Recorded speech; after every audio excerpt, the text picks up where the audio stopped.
السلام علیکم گائز، تو آج میں آپ کو بتانے جا رہا ہوں کہ آپ کسی بھی پرائیویٹ میڈیکل کالج میں کیسے ایڈمیشن لیں گے۔ تو اس کے چند اہم پوائنٹ ہیں جو آپ اگر مائنڈ میں رکھیں تو آپ تبھی اس میں اپنا ایڈمیشن سیکیور کر پائیں گے۔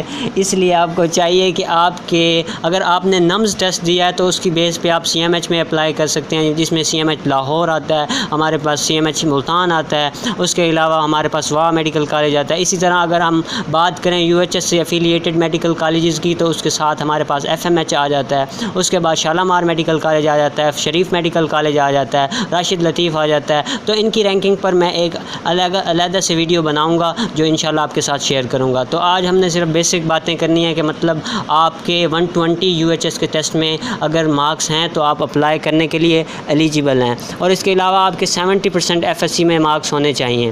تو اس کے علاوہ آپ کو جو اہم ڈاکومنٹس کی ضرورت پڑے گی اس میں FBR سے آپ نے NTN نمبر کی رجسٹریشن کروانی ہے، جس کے بعد آپ نے اپنی ایک ویلتھ اسٹیٹمنٹ بنوانی ہوگی اپنے گارڈین کی۔ آپ کا گارڈین آپ کا فادر ہو سکتا ہے، مدر کو کر سکتے ہیں، یا جس بیس پہ جس کی سپورٹ پہ آپ MBBS کرنے جا رہے ہیں تو اس کو آپ اپنا گارڈین بنا سکتے ہیں۔ تو اس کے علاوہ آپ کی کم از کم جو ویلتھ اسٹیٹمنٹ ہونی چاہیے وہ 50 لاکھ کی ہونی چاہیے۔ تو اس کی بیس پہ آپ انشاءاللہ پھر اپلائی کریں گے، جو کہ ابھی اپلائی کی ڈیٹ سٹارٹ نہیں ہوئی، میں آپ کو اپڈیٹ کر دوں گا، اور جو بھی نیو چیزیں میں ڈالوں گا وہ اپنی ڈسکرپشن میں ڈال دوں گا۔ تھینک یو، میرے چینل کو سبسکرائب کر لیں مزید ویڈیو کے لیے، مزید ویڈیوز کے لیے اور مزید انفارمیشن کے لیے۔ Thank you very much.